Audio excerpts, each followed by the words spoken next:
Dando continuidade ao nosso segundo bloco sobre geografia do estado do Alagoas, nós vamos falar então sobre a mesorregião leste alagoana, que estávamos falando até agora, que é a região mais populosa, mais importante, com concentração de instituições, economia e tudo mais, tá? E nessa região, por estar concentrada a população, por estar concentrada a economia, obviamente as principais indústrias estão situadas ali. Então, nesse lado do quadro, nós temos aqui a indústria de Salgema, que é uma indústria química, que está relacionada àquela a Sudene, que eu falei para vocês, né, de desenvolvimento econômico, investimento do Estado, exploração de sal, tá? Depois nós temos a indústria de cerâmica na cidade de Satuba, que esse númerozinho aqui, terceira, é porque essa é a terceira maior cidade em número de violência no estado do Alagoas, tá? Então, veja só, que interessante, né? Porque eu tenho uma cidade que tem uma indústria importante, mas isso atrai, né? Aquelas coisas que são boas que às vezes atraem coisas ruins. Então, o fato de ter uma indústria importante, de ter uma economia um pouco mais forte, atrai as pessoas para morarem ali em busca de emprego, não tem emprego para todo mundo, gera violência, criminalidade, e aí nós temos esses índices ruins. Tá? Depois nós temos São Miguel dos Campos, onde tem uma indústria de cimento, e aqui, que é a cidade foco, que é a cidade de Pilar, esse número 6 aqui, então, é a sexta cidade com maior índice de criminalidade do Brasil, que está no estado do Alagoas. Aqui nós temos a extração de gás natural e petróleo. A extração do gás natural e petróleo no estado do Alagoas, ele é feito na bacia Sergipe-Alagoas, né? Se você pegar lá o mapa, você vê que o estado do Sergipe está logo ali no sul do estado do Alagoas, então eles fazem parte da mesma bacia, né? Você já sabe, bacia sedimentar, a bacia Sergipe-Alagoas, de onde então são extraídos o gás natural e o petróleo do estado do Alagoas. Bom, pessoal, essa região aqui, que a gente também chama de Zona da Mata, ela é a região mais ocupada, a região mais desmatada, mais devastada. Lembrando vocês que aqui eu tenho a Mata Atlântica, que historicamente foi a mais devastada em função da história de ocupação litorânea do Brasil, desde o seu período colonial até os dias de hoje. E aí nós temos algumas coisas a serem discutidas, tá?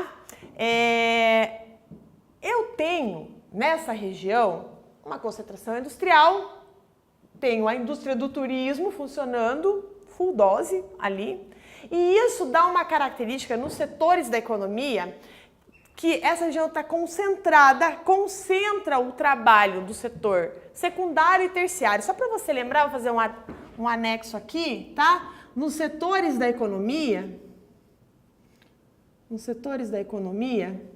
eu tenho o setor primário, secundário e terciário. Bom, turma, setor primário é setor de extrativismo, tá?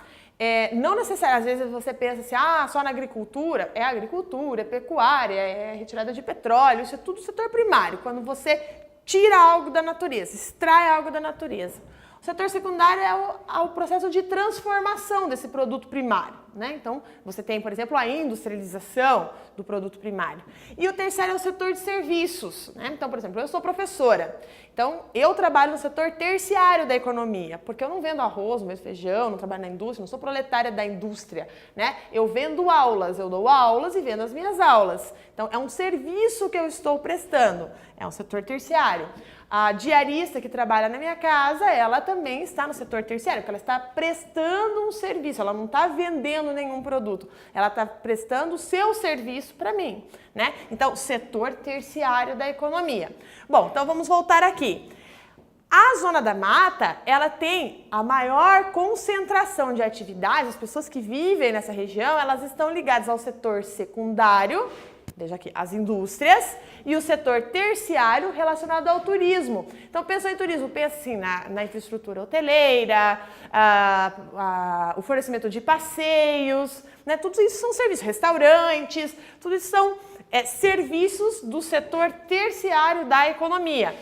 Bom, aí você pensa assim, a praia. Para você atrair o turismo, não basta ter a praia bonita, né? As falésias, né? Não adianta ter isso, você precisa ter lugar, né? Uma infraestrutura para o turista chegar, se hospedar, se alimentar, passear, precisa ter estradas, precisa ter aeroporto, tudo isso precisa ter toda essa infraestrutura para que, né, a indústria do turismo consiga funcionar. E como esse turismo é muito forte no estado, é óbvio que na zona da mata eu terei a melhor infraestrutura. Então, onde estão os aeroportos? Na zona da mata. Né? Aonde estão as principais estradas, as melhores estradas? Na zona da mata. Né? Aonde está a concentração hoteleira? Na zona da mata, certo? Bom, aqui, em função dessa infraestrutura, eu terei uma atração de atividades. Isso é muito legal, porque uma atividade atrai outra. Então, digamos, vamos voltar lá para o nosso hotel. Então, o hotel vai receber os turistas. Esse hotel ele demanda de vários outros serviços, porque esse hotel ele precisa, por exemplo, comprar roupas de cama. Então, ele precisa ter uma loja que forneça isso para ela, precisa ter uma empresa que lave essa roupa de cama, ela precisa comprar frutas para servir no café da manhã do seu hóspede, né? Precisa ter o indivíduo que vai lá limpar as piscinas, cuidar dos jardins, né? Tudo isso vai gerando atividades, né, que vai acrescentando na economia, né, e vai gerando empregos, o que é uma coisa extremamente importante, especialmente quando a gente está falando num país em desenvolvimento como é o Brasil e um estado pobre que precisa, né, gerar economia para melhorar a sua situação em questão de DH. E uma coisa interessante que, por ser mais densamente povoado, tem uma grande oferta de mão de obra. E quando eu falo em grande oferta de mão de obra, em se tratando do estado de Alagoas, eu estou falando de mão de obra barata. Tá? Uma mão de obra que não custa muito caro para o empreendedor. Então isso, muitas das vezes, isso acaba sendo um ponto a ser considerado pelo industrial, por exemplo.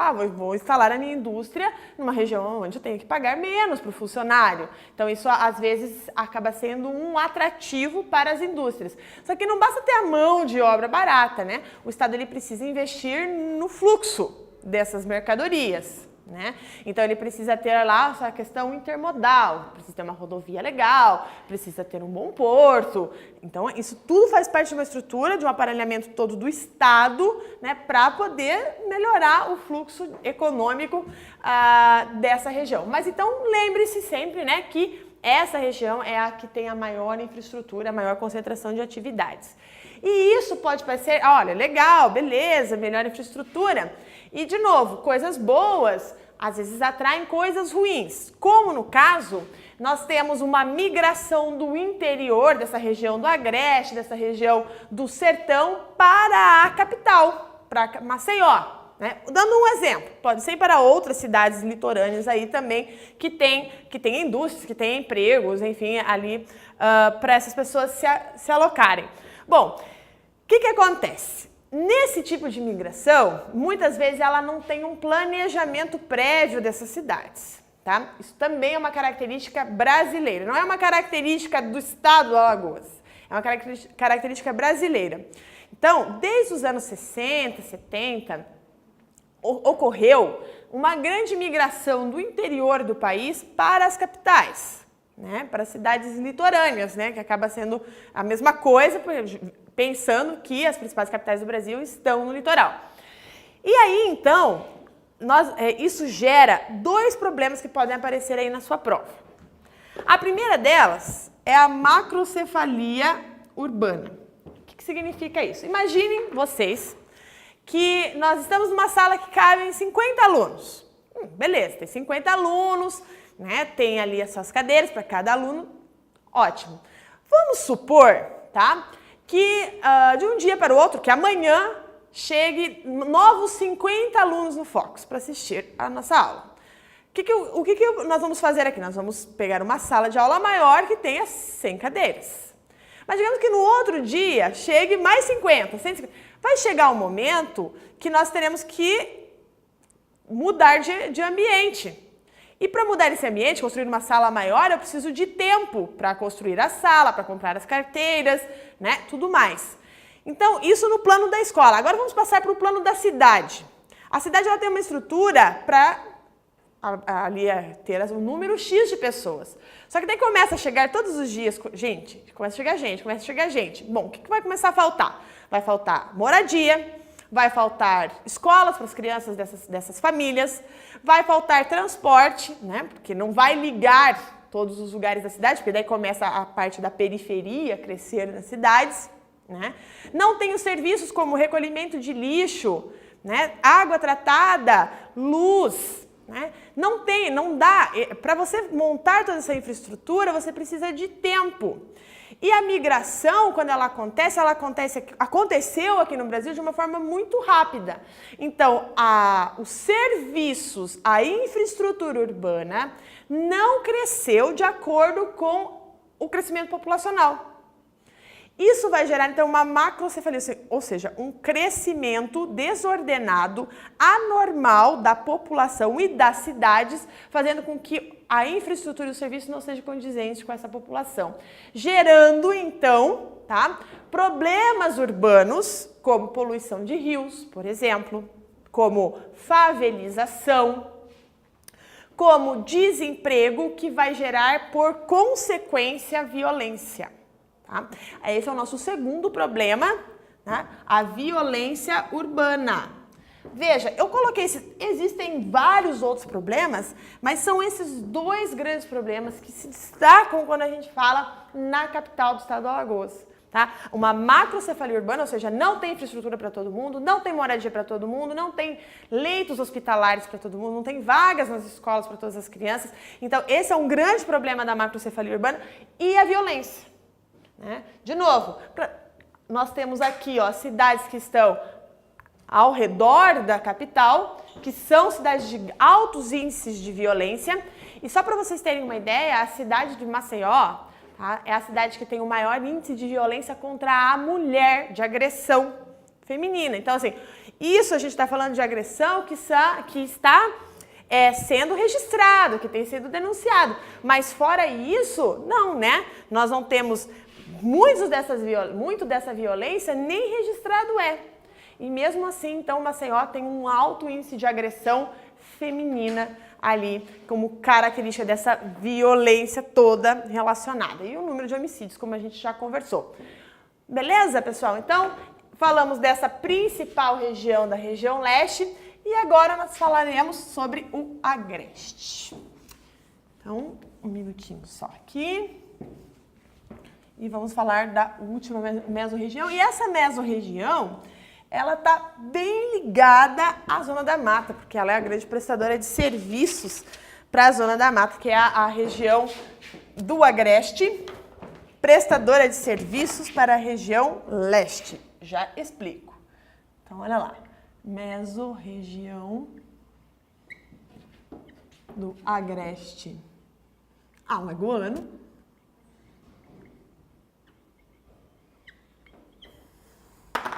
Olha lá, características de propriedade. Então, propriedade privada, tá? Então, nós temos ali pequenas e médias propriedades.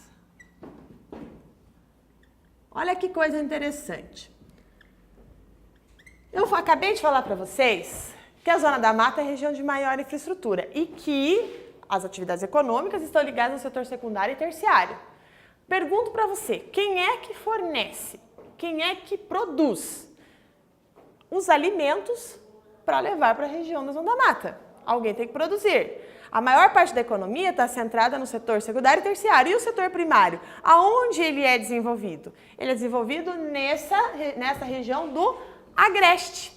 E essa região, ela é interessante, que a gente chama na geografia que ela é um ecótono. O que é um ecótono? É uma área de transição. Então, ela está na transição da floresta ali atlântica, da Mata Atlântica, com a região do sertão, que é a Caatinga. Então, eu tenho a leste a Mata Atlântica, tenho a oeste a Caatinga e no meio eu tenho o Agreste, que é uma zona de transição entre esses dois biomas, né? Então, essa transição a gente chama de ecótono. E pelas suas características, porque não é tão seco e tudo mais, eles conseguem desenvolver a agricultura, mas essa agricultura é relacionada à fruticultura, né, por exemplo. Então, ela fornece, setor primário, tá? Então, ela fornece alimentos, ela é a grande fornecedora de alimentos para a região da Zona da Mata. Alimentos para a Zona da Mata. Claro, gente, que tem uma grande importância a produção econômica do Agreste. Agora, quando a gente, novamente voltando para aquela questão, quando eu penso em valor agregado desse produto, ele é baixo. Então, a população que trabalha na produção desses alimentos ali, né, no alface, no tomate, na laranja, enfim, desses alimentos que são servidos, que são vendidos ali, eles têm baixo valor. Então, essas pessoas não ganham, não ficam ricas, não melhoram a sua vida produzindo esses produtos. Tá? Bom, essa região é a segunda mais populosa. Então, ela só perde para a Zona da Mata. Né? Então, o que é a populosa? É porque essa população dividida pelo quilômetro quadrado. Né? Nós temos aqui um destaque para a cidade de Arapiraca, na produção do fumo e do milho, que você já sabe que são elementos importantes na economia, né? E nós temos uma outra cidade chamada Palmeira dos Índios, com o destaque para a fruticultura.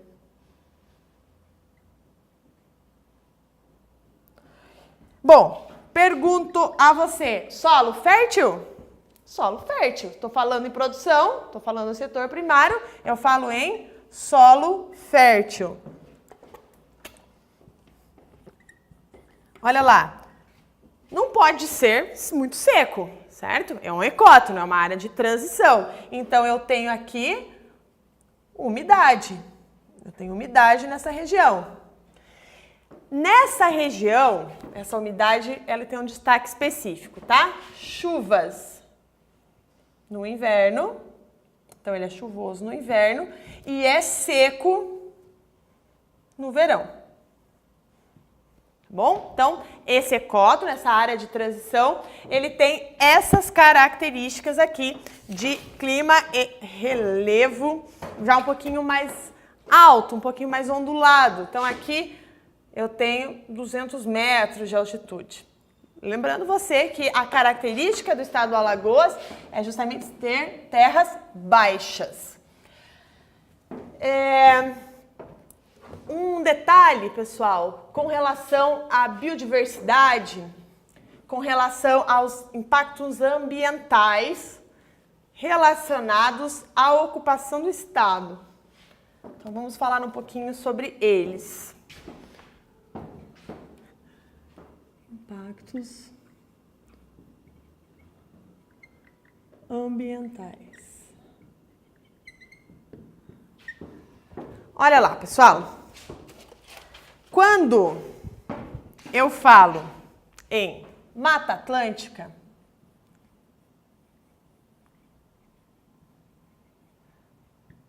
você vai lembrar da ocupação. Você vai lembrar da cana-de-açúcar, tá? Então, escrevendo aqui nesse linguajar que você já conhece. Quando eu falar de caatinga, aquela vegetação lá do sertão, tá? Você vai lembrar do quê? Você vai lembrar de uma região pouco habitada, tá? Com uma vegetação xerófita, tá? E que tem problemas relacionados à seca. Então, eu tenho, né, a atuação que já é natural, que pode ser agravada com a atuação do homem. Nessas áreas, eu tenho, na área da Caatinga, eu tenho os grandes projetos relacionados à transposição do Rio São Francisco. Aqui agora a gente já está juntando, né, informações. Quando eu falo de mangues, bom, o que é um mangue, pessoal? Ele é típico de região litorânea. Quando você vai ao litoral, tem uma área, muitos dos mangues eles foram devastados em função da urbanização brasileira, tá? Mas o mangue é uma área de encontro de água doce com água salgada, onde se desenvolvem plantas que se adaptaram a essa combinação de água de mar com água de rio. E essas plantas, elas ficam submersas. Muitas vezes as suas raízes estão em áreas alagadas. Tá? E o mangue, ele é caracterizado pela sua biodiversidade. Você tem uma grande biodiversidade nos mangues. E esses mangues, né, no caso lá no estado do Alagoas, eles estão sofrendo um grande impacto em função da urbanização. Então, por exemplo, caiu lá na sua prova falando sobre mangue, você vai ter que lembrar de urbanização. Porque qual que é a nossa lógica, de novo, né? As praias brasileiras, você sempre lembra assim, tem a praia, né? Daí tem aquela parte, aquela faixa de areia, aí tem a Avenida Atlântica. Tô colocando um nome que tem Avenida Atlântica em tudo que é lugar aqui no Brasil, né? Mas então, de uma forma geral, pode ter outro nome na sua cidade, mas lá. Tem a Avenida Atlântica, aí tem aquele monte de prédio logo atrás, vários. Pessoal, você tem que pensar o seguinte, pela lógica vegetal, tá? Pela lógica do bioma, aonde estão aqueles prédios tinha mangue. Só que o mangue, eles não vão preservar o mangue. Por quê? Porque você construir um prédio ali tem alto valor imobiliário. Você imagina o sonho das pessoas, ter um apartamento com uma vista para o mar, para o Oceano Atlântico, né? Então eles conseguem, imagina, quanto custa um apartamento com a vista para o Oceano Atlântico? Então, pela lógica não ambiental, pela lógica imobiliária, eles destroem o mangue e colocam ali o prédio. Né? Então, muitos dos mangues eles estão desaparecendo no Brasil e a biodiversidade relacionada a eles, relacionada à urbanização, ao nosso método, né, de urbanização aí. No Alagoas, eles têm 3 tipos de mangues, tá? Que daí está relacionado ao tipo de vegetação, ao tipo de planta que tem ali, que é mais que o professor de biologia, mas só para vocês saberem, que eles chamam de mangue vermelho, preto e branco. Ali no estado do Alagoas apresenta esses 3 tipos de mangues. Lembrando você então, o que é um mangue? É uma área temporariamente alagada, área de confluência entre água doce e água salgada, onde você tem plantas que se adaptaram naquela região, plantas e animais que se adaptaram ali. Então ele é muito biodiverso, que foi devastado em função da urbanização, pela nossa lógica de urbanização relacionada à questão de frente para o mar, de frente para o mar. Outra coisa, pessoal, essa região nordeste, onde o estado do Alagoas está inserido, tem um nomezinho para ela chamada região das perdas, tá? Região das perdas. Então, se aparecer, por exemplo, esse nome, tá? Ele está falando em perda econômica, perda ambiental, de mata, está falando em perda demográfica, porque muitas pessoas mudaram para a região sudeste. Agora sim, olha, nos últimos anos tem acontecido um tipo de migração que nós chamamos de migração de retorno. Então, aluno pensa o seguinte, historicamente, a região Nordeste e o estado do Alagoas, eles estão inseridos naquela região das perdas. Né? Pessoas foram embora, a economia, né? Os investimentos na economia foram embora. Né? E por isso também o crescimento daquele lugar se esvaziou. Nos últimos anos, especialmente nessa era lulopetista, tá? Muitos investimentos foram levados para a região Nordeste. E esses investimentos provocaram uma migração de retorno. Migração de retorno. Por quê? Pensa o seguinte, o indivíduo estava trabalhando lá em São Paulo. São Paulo é a terra das oportunidades, até brincam, né? Fala assim que se você abrir uma vendinha com uma portinha bem pequenininha em São Paulo, vai dar certo, vai vender. Né? vai dar certo. Essa é a fama do estado de São Paulo, da cidade de São Paulo, especificamente. Só que chega um momento, pessoal, que não tem emprego para todo mundo, a gente sabe disso. Aí tem o trânsito. Imagina você, tá? Eu estou falando aqui com o meu contexto, da minha cidade. Mas aí para mim é impensável ficar 2 horas no trânsito da minha casa para o meu trabalho. São 2 horas do meu dia completamente perdidos. Agora você imagina 2 horas a ida, 2 horas a volta, né? Então esse trabalhador que veio lá do Nordeste, que está trabalhando em São Paulo, ele não mora numa região central, numa região perto do seu trabalho, ele mora longe. Então esse cara, ele tá nesse contexto aí que eu tô te falando. 2 horas para ir, 2 horas para voltar e, né, toda essa perda de tempo. Se ele tiver a oportunidade lá na sua terra natal, tá, de voltar e sair dessa confusão de São Paulo, desse trânsito, dessa poluição e voltar para sua família, provavelmente ele vai fazer isso. E foi o que aconteceu. Conforme foram feitos investimentos na região nordestina, muitas pessoas que estavam em São Paulo, que se estabeleceram lá, viram que era melhor retornar para sua casa. Então, assim, nos anos 2000, foi essa característica, dos anos 2000 para frente, tá? A característica é essa migração de retorno. E o estado do Alagoas tem recebido mais pessoas dessa migração de retorno. Olha lá o problema. Você pode falar assim, que legal, tá crescendo economicamente, massa. Tudo bem, mas lembra do problema? Já não tem a macrocefalia urbana? Já não tem violência? Já não tem, né, todos os problemas? Então, se eu acrescento essa migração de retorno sem um planejamento prévio, eu estou aumentando os problemas já existentes no lugar.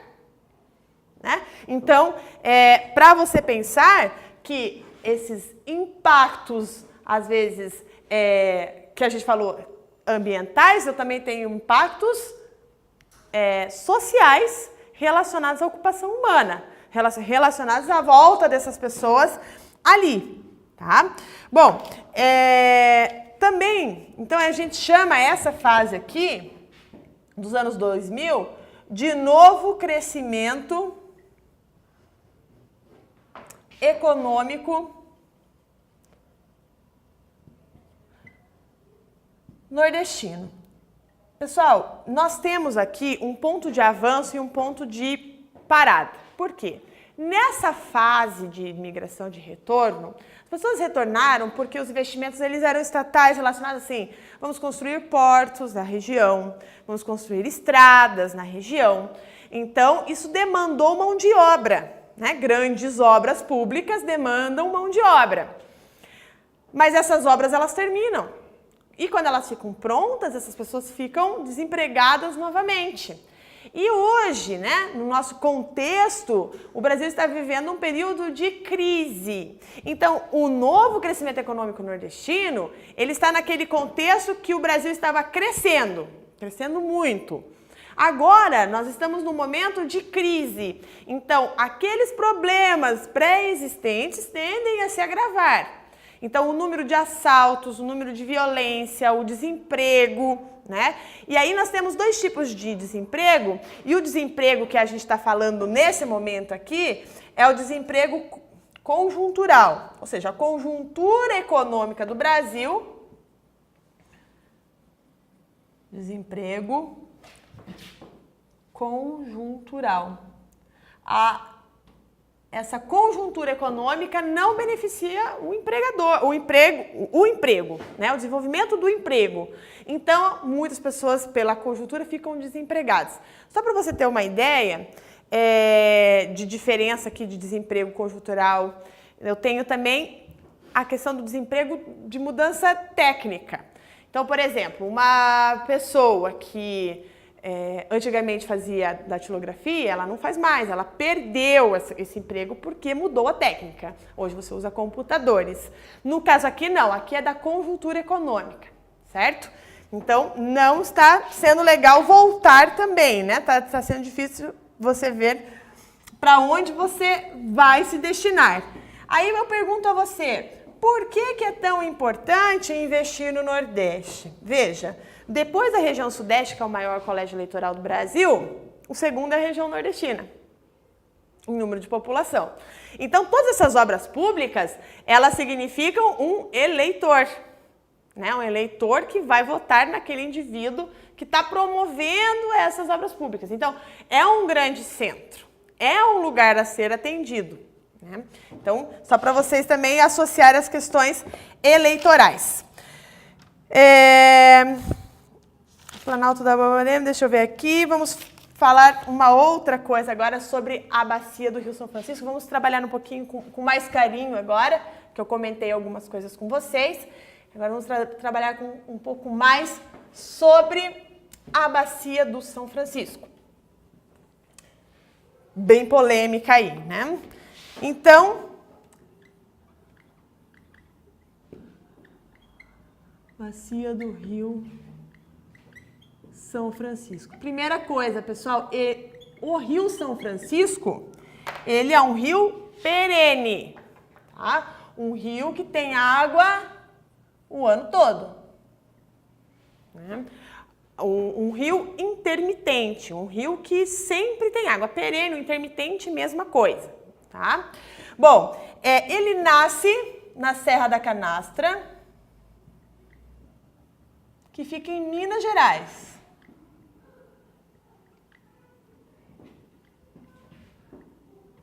E ele vai desaguar ali no estado do Alagoas, ali na divisa entre Alagoas e Sergipe, tá? Então, ele deságua numa cidade chamada Piaçabuçu. Cada nome indígena, né? Deixa eu anotar direitinho aqui, que ficou feia a minha letra.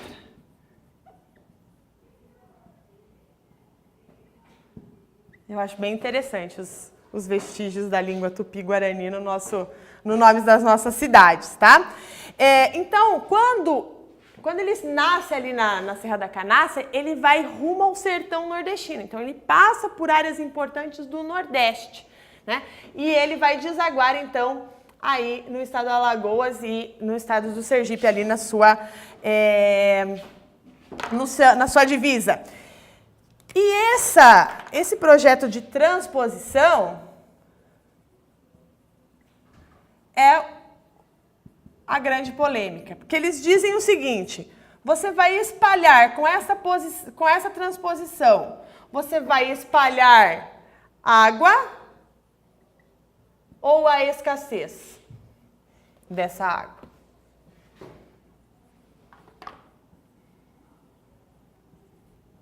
Olha lá a pergunta. A transposição de São Francisco vai espalhar água ou escassez? Tem até uma música brasileira, uma música da MPB, que fala que o sertão vai virar mar, né? Vai virar mar por quê? Porque, vamos levar água para o sertão. Será que essa é a mesma realidade? Eu não sou especialista, né, na questão de hidrologia, certo? Mas que existem vários ambientalistas que discutem que não vai adiantar esse projeto de transposição em função da falta de chuvas que precisa para alimentar esses rios, né? Que você tem a possibilidade de diminuir o Rio São Francisco. Então, é um projeto, tá, que você tem que considerar lá na sua prova, que é um projeto polêmico, tá? Que ele possui bases políticas, interesses políticos, tá? Se precisa usar o termo transposição do São Francisco para questões políticas, para conseguir o dinheiro que conversamos, para trazer esse dinheiro para a região. Pena que esse dinheiro ele vai sendo distribuído ao longo do caminho e quando chega efetivamente para o programa, ele não existe mais, né? Desde quando ele sai lá do governo federal até ele chegar no município, passa por muitas mãos, né? E daí ele acaba não conseguindo ser realmente efetivado. Teve um bispo, tá, chamado Dom Luiz, foi bem polêmico isso aí, Dom Luiz Flávio Cápio, tá? Que ele fez um jejum. Falou que incrível que isso também caiu em prova, né? Que foi a parte mais polêmica. Tipo assim, o que teve de mais polêmico, mais assim, né?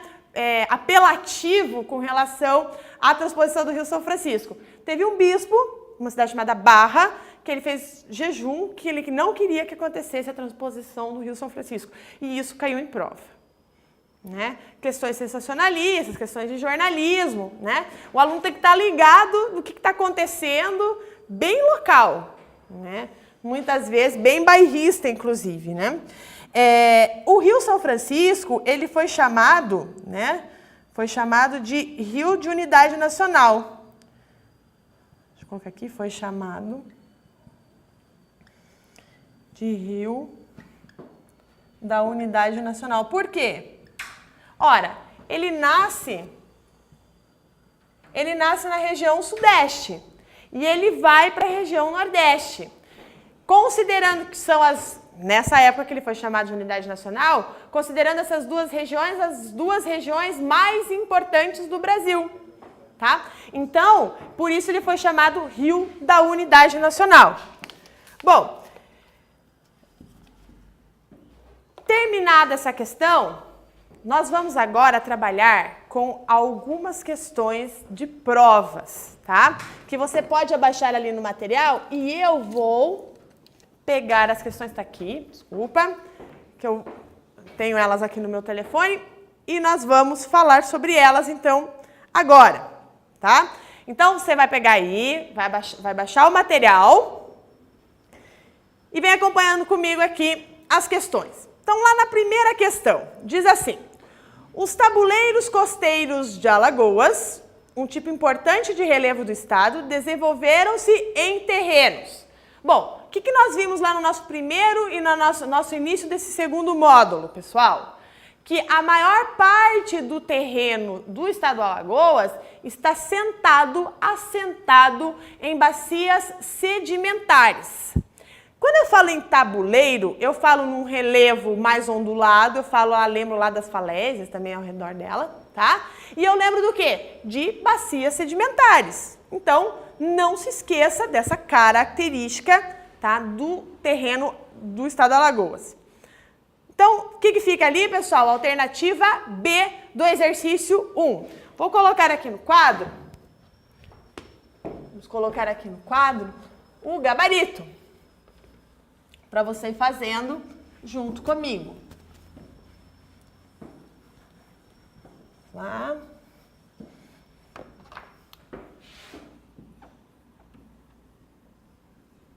Gabarito, questão 1, alternativa B. Segunda questão. As restingas, lembra a restinga, aquela parte de praia, que é resultado da acumulação de sedimentos que os rios trazem, da erosão que a água marinha faz, tá? A erosão pluvial também, tá? Que vai fazendo, então, ali nas rochas. Então, essas são as restingas. As restingas fazem parte das paisagens orientais do Alagoas, ou seja, do leste, tá?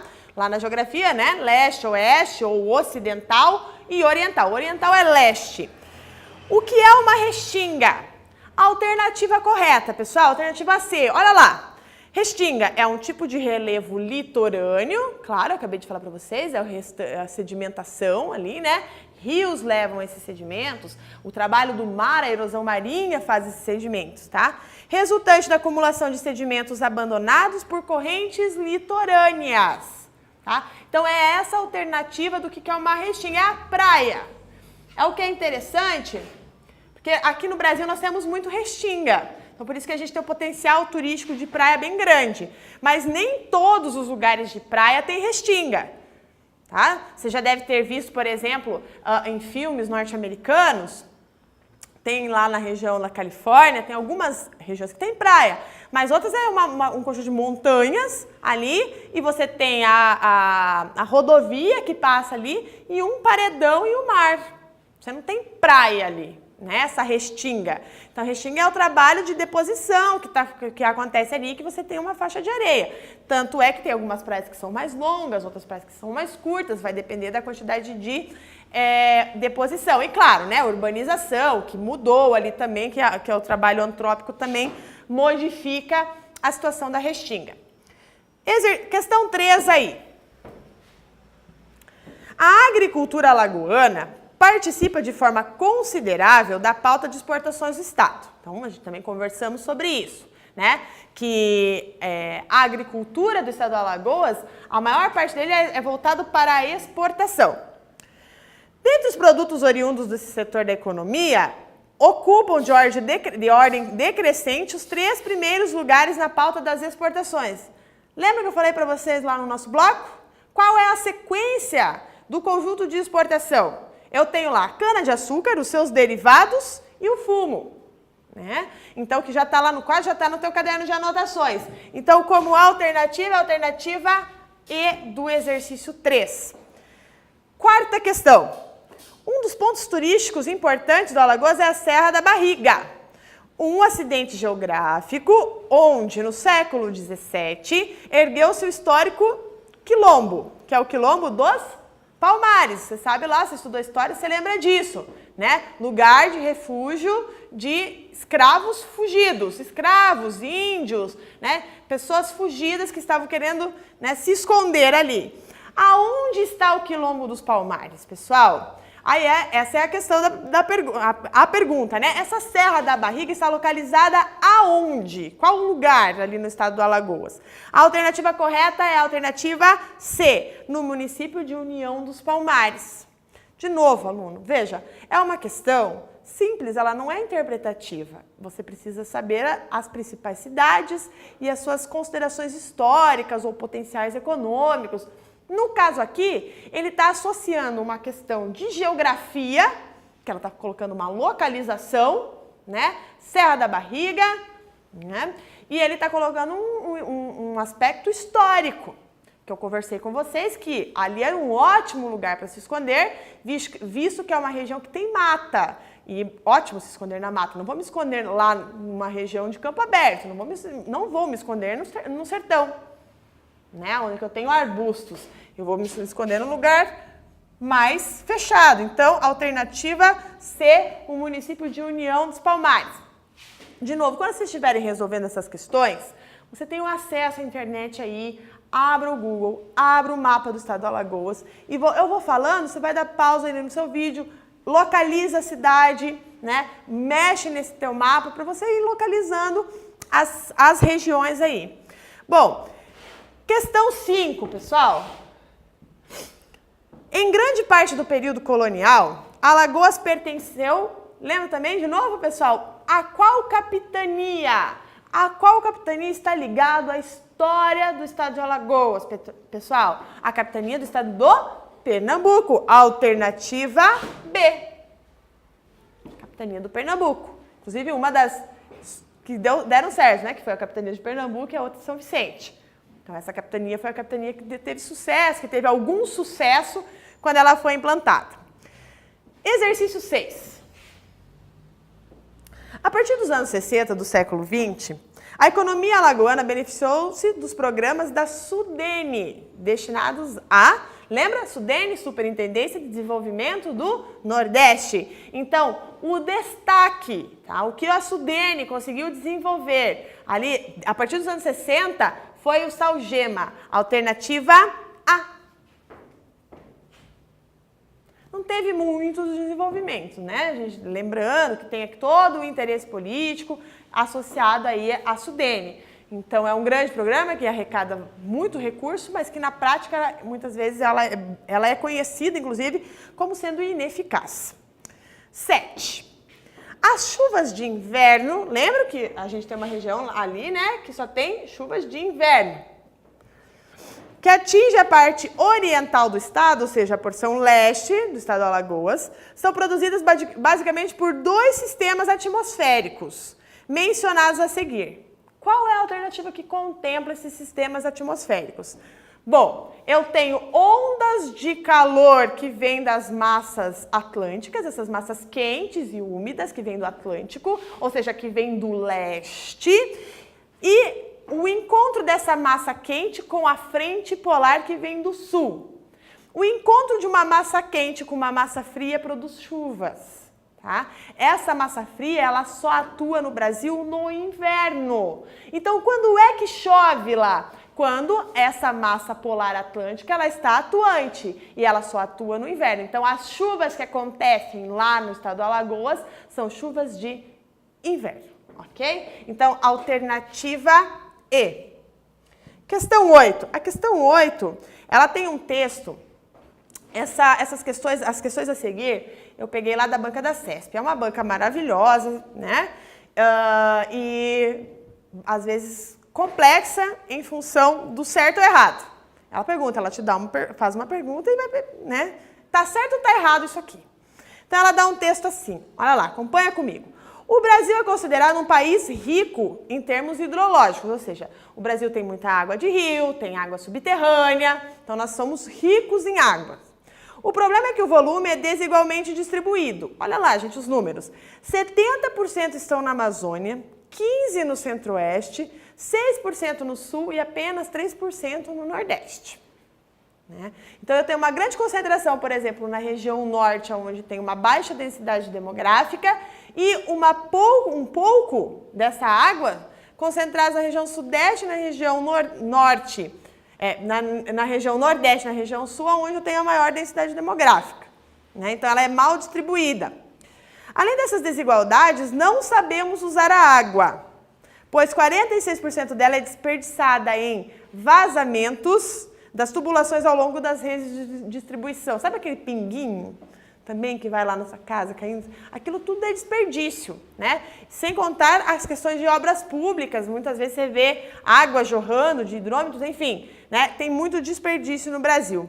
De acordo com as pesquisas da Fundação Joaquim Nabuco, é muito provável que no início do 3º milênio a água passe a ser tão preciosa para as populações do planeta como são o ouro e o petróleo. Ou seja, será um elemento pequeno, tá? Que muitas pessoas vão demandar com uma pequena oferta. Então, ele vai ser tão precioso quanto. No Nordeste brasileiro, essa previsão não é difícil de se fazer, tendo em vista o tratamento inadequado exercido pelas populações nos parcos volumes hídricos existentes. Então, que é uma coisa interessante, pessoal, porque eles estão fazendo projetos de irrigação e tem uma coisa interessante, porque o que eles estão plantando ali são coisas que não são da região. Então, eles estão demandando de um volume hídrico, eles estão incentivando, por exemplo, a agricultura, que precisa de um volume hídrico importante, e a vegetação natural não tem sido explorada. Então, ao invés de se consumir a fruta local, a fruta daquela região, não. Planta-se abacaxi e laranja, que não é da região. Então, você está usando a água de uma região que já tem escassez de água para produzir um outro alimento. Né? Então, eles fazem essa discussão. No Brasil, as secas sucessivas, aliadas à falta total de planejamento dos órgãos públicos com relação à gestão da água e as condições geoambientais desfavoráveis, fazem com que tenhamos plena convicção do colapso iminente desse setor. Ou seja, uma hora a casa cai. Né? Já que o governo, né, os órgãos públicos não têm trabalhado para uma educação ambiental correta, a utilização correta desse recurso, acaba que uma hora isso vai colapsar. A concretização desse cenário é uma mera questão de tempo, vai faltar água para beber.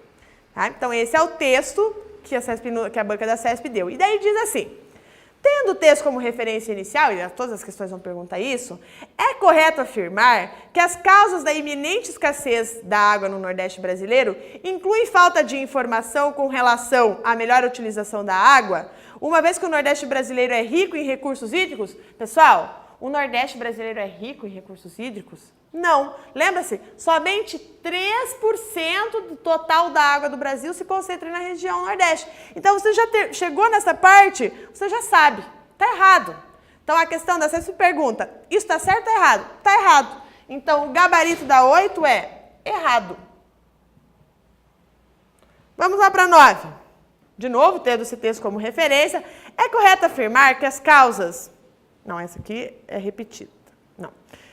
Causas de iminente escassez da água do Nordeste brasileiro incluem o desprezo pelas reservas subterrâneas, já que existe uma riqueza hídrica em seu subsolo sedimentário e uma pouca utilização de grandes rios perenes. Também é errado. Primeiro, porque não tem grandes programas da água subterrânea, né?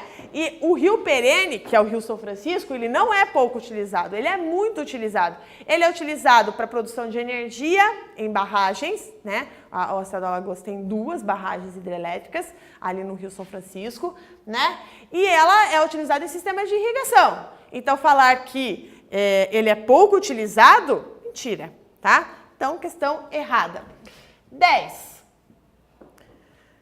Tendo novamente esse texto como referência, é correto afirmar que as causas da iminente escassez da água no Nordeste brasileiro inclui a falta de planejamento dos órgãos públicos na gestão dos recursos hídricos? Sim, o texto diz isso. E o fato da região nordestina possuir algumas características geoambientais que induzem naturalmente a escassez da água? Lembra lá o Planalto da Borborema, uma área de alta pressão, tudo isso desvia a chegada de umidade ali. Então, a falta de gestão pública, mais a questão natural da região nordestina, leva a uma iminente escassez de água nessa região. Essa questão está certa. Tá? Está certo. Questão 11. Tendo esse texto de novo como referência, é correto afirmar que as causas da iminente escassez do Nordeste brasileiro incluem o fato do Nordeste não possuir grandes reservas de água, embora a população considere a água um bem importante e tenha consciência da melhor forma de utilizá-la. De novo, lembra que nós temos grandes desperdícios por vazamento, tá? E outra, pessoal, a região nordestina tem reservas de água no subsolo, tá? Então, nós temos, essa questão é uma questão errada. Não é correto afirmar que a população tem uma boa consciência como, né, utilizá-la. Questão 12. Por percorrer vários estados, interligando o Sudeste, lembra a Serra da Canastra, Minas Gerais, ao Nordeste, lá dentro do sertão nordestino, e pelo papel que desempenhou ao longo da história brasileira, o São Francisco foi chamado do Rio da Unidade Nacional? Sim, eu acabei de colocar aqui para vocês, ó, foi chamado de Rio da Unidade Nacional. Então, a questão, ela está certa. 13. Entre as manifestações contrárias ao projeto da transposição da água do São Francisco, uma das que tiveram maior repercussão foi o jejum do bispo de Barra, Dom Luiz Flávio Cápio.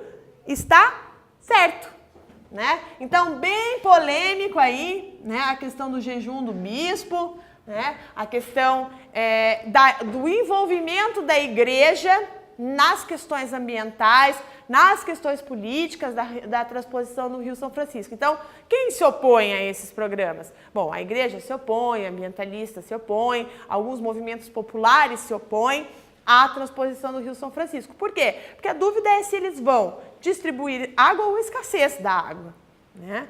Diante de um mau planejamento, né, você pode não conseguir fazer os projetos de irrigação e ainda estragar o Rio São Francisco. Tá?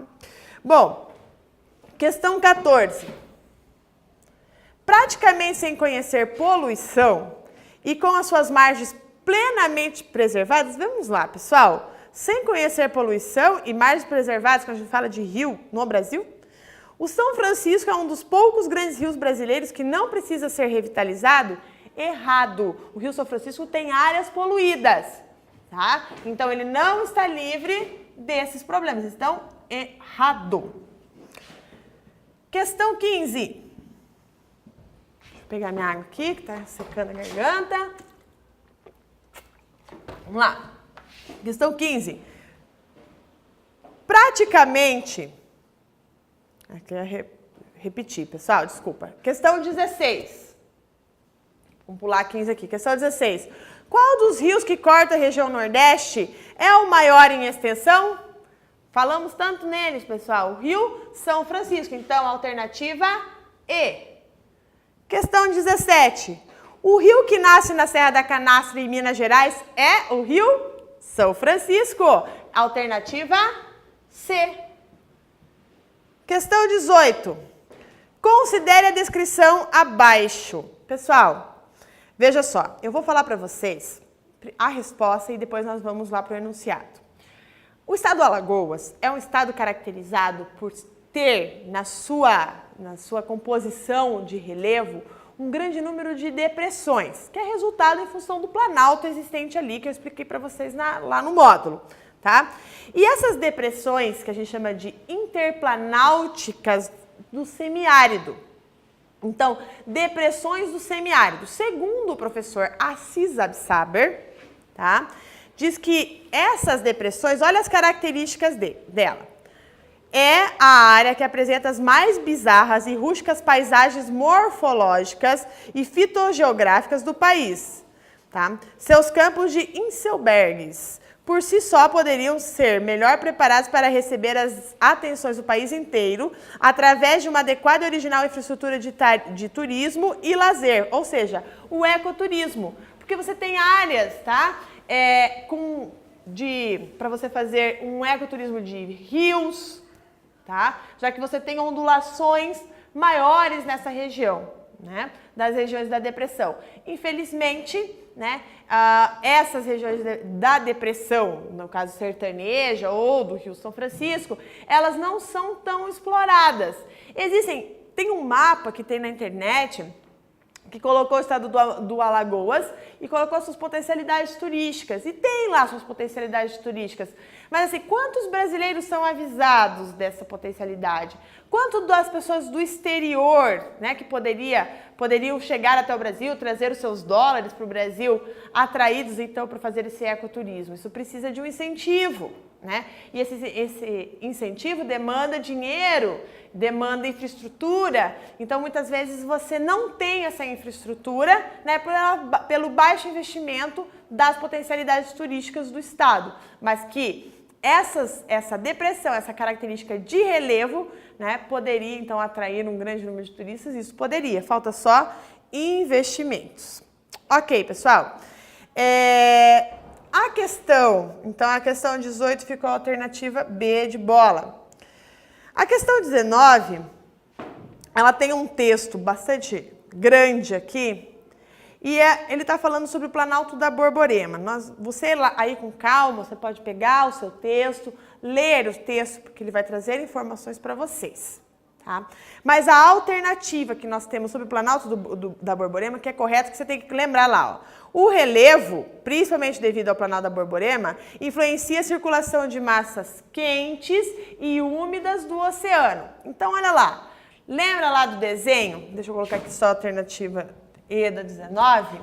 Que você tem aqui a parte litorânea, aí você tem a zona da mata, o Planalto da Borborema ali, o Agreste, sertão.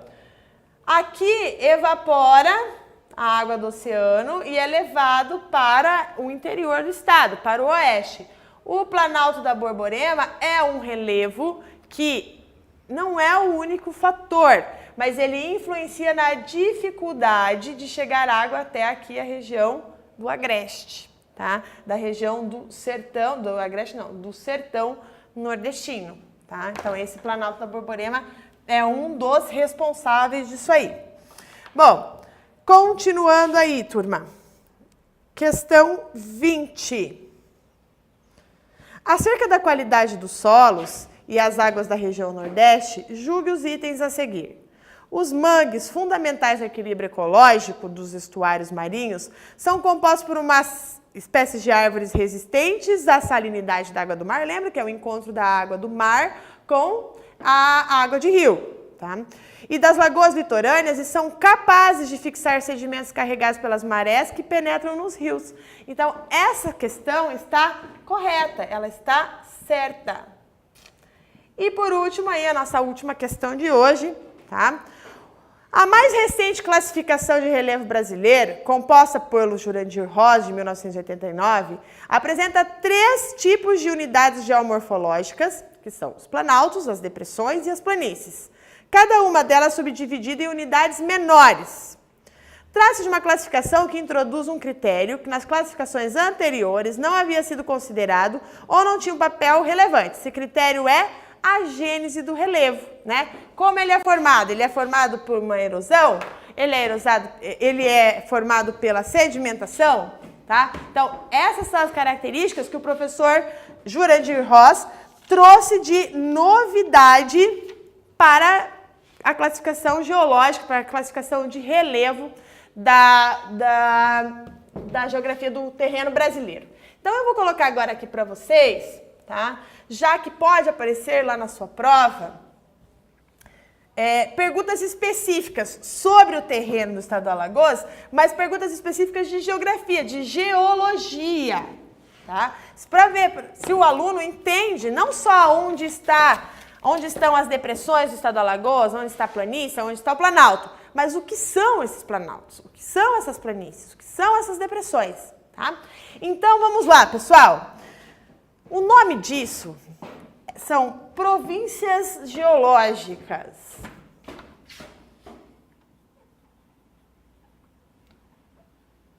Províncias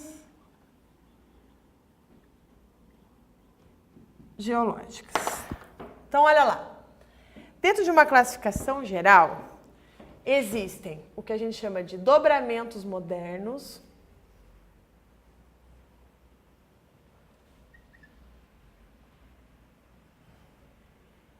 existem os escudos cristalinos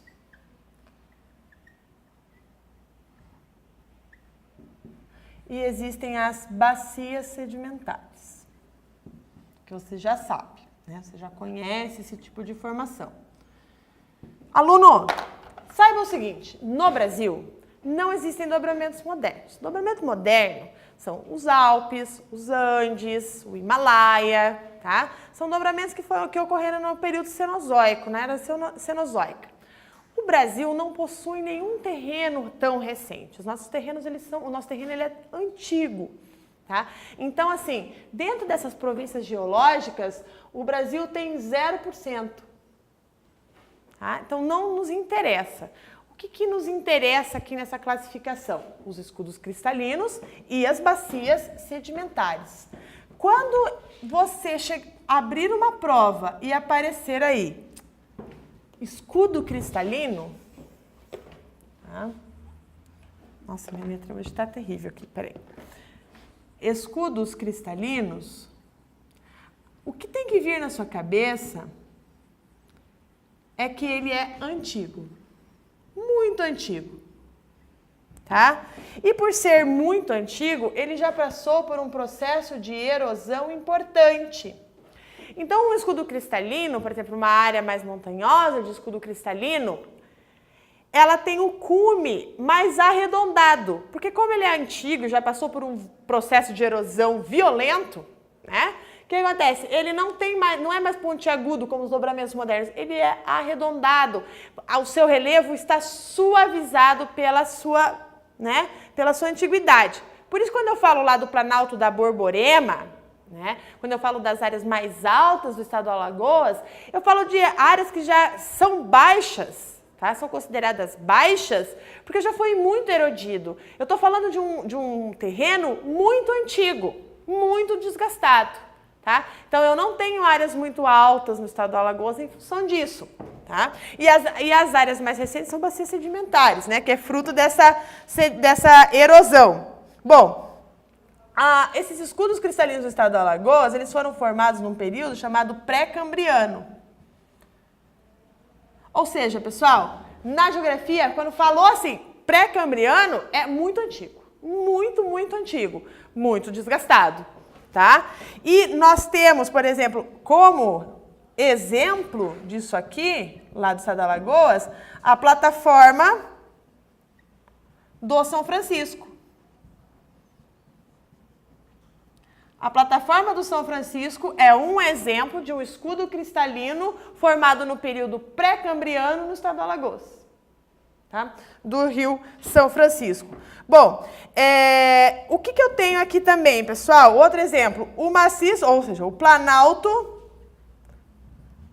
da Borborema.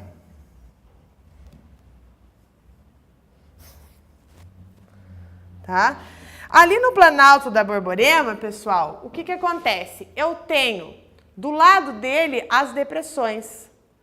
Tá? Então, o que é a depressão? Eu tenho esse escudo cristalino, tenho as bacias sedimentares e no meio desses dois relevos eu tenho a depressão. Não pense em depressão como uma área extremamente baixa, não é isso. Na verdade, o que a caracteriza é que ela estar entre um escudo cristalino e uma bacia sedimentar. Só que ela está passando por um processo, só que a depressão, ela está passando por um processo de erosão também, não de sedimentação, tá? Isso que vai caracterizar. Então, ela está no reverso das bacias sedimentares e desses escudos cristalinos. Nessa região aqui da plataforma do São Francisco e do Planalto da Borborema, pessoal, eu vou encontrar rochas intrusivas, metamórficas. O que significa isso? Que a sua origem é de origem magmática, tá? Que passou por um processo de transformação, tá? Em função da junção de uma rocha magmática e a sedimentação de outras rochas. Então, ela é metamórfica, ou seja, ela passou por uma metamorfose, uma transformação por elementos erosivos.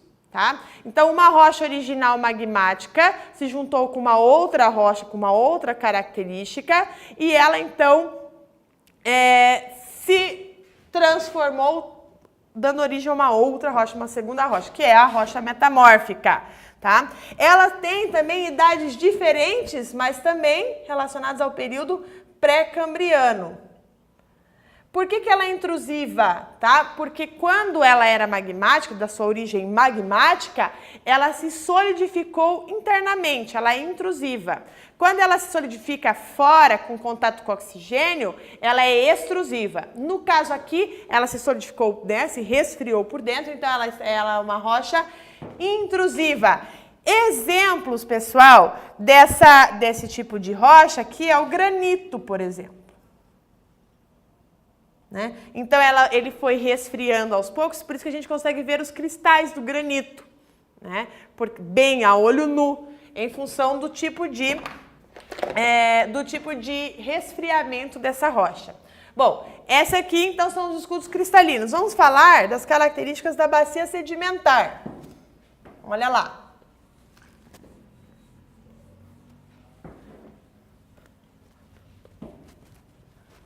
Bacias sedimentares.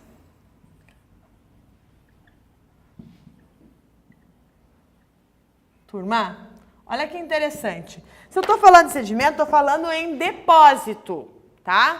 Esse depósito é depósito de matéria orgânica. Matéria orgânica. Vai depositando matéria orgânica aí, né? Vai fazendo todo esse depósito e matéria orgânica depositada vai acabar formando o que nós chamamos de combustível fóssil. Então, aonde eu tenho uma bacia sedimentar, eu tenho a possibilidade da formação de combustível fóssil. Falei em combustível fóssil, estou falando do quê, pessoal? Estou falando de carvão, estou falando de gás natural, estou falando de petróleo e estou falando de xisto. Desses 4 que eu citei para vocês, o estado do Alagoas possui o quê? Gás natural e petróleo. Aonde? Nas suas bacias sedimentares. Por quê? Porque em bacia sedimentar teve deposição de matéria orgânica que desenvolve, que produz esse combustível fóssil, tá? Bom, e por fim aqui, pessoal, então, bacia sedimentar está organizada aqui para você. E por fim, a depressão. Depressão. O que é essa depressão, pessoal? É a erosão das bordas.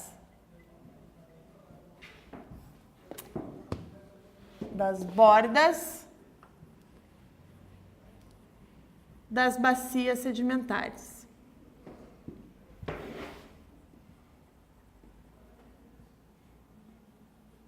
Então, isso é a depressão.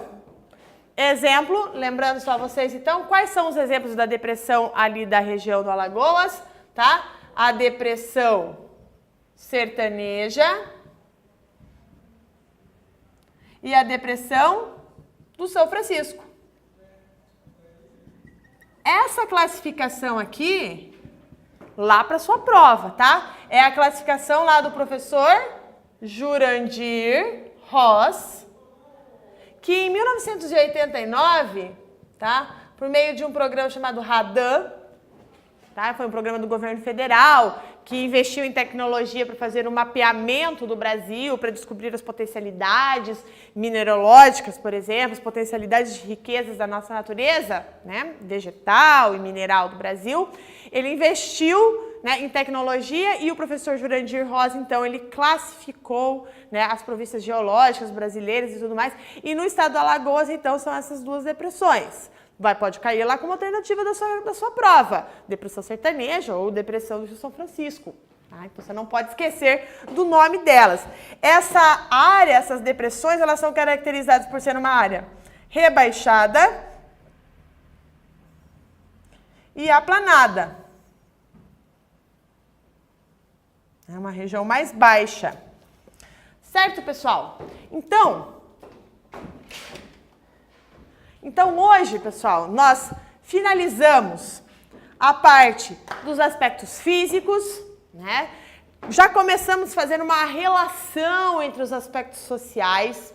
Nós relacionamos os aspectos políticos que estão envolvidos nessa indústria da seca, que envolvem, então, aí todo o desenvolvimento econômico, os problemas sociais, né, relacionados à vegetação, relacionado ao clima do lugar, relacionado à má distribuição de renda, relacionado às intenções políticas, à má gestão, especialmente dos recursos hídricos, que é a grande questão que se discute do sertão nordestino e do sertão do estado do Alagoas. Lembrando vocês também que isso gera, então, problemas tanto urbanos, em função das migrações, né, com macrocefalia e violência. E lembrando vocês que o estado do Alagoas é o estado que contém um maior número de cidades violentas do Brasil, né, com o número de homicídios por habitantes. Por hoje é só e eu aguardo vocês no próximo bloco. Tchau, pessoal!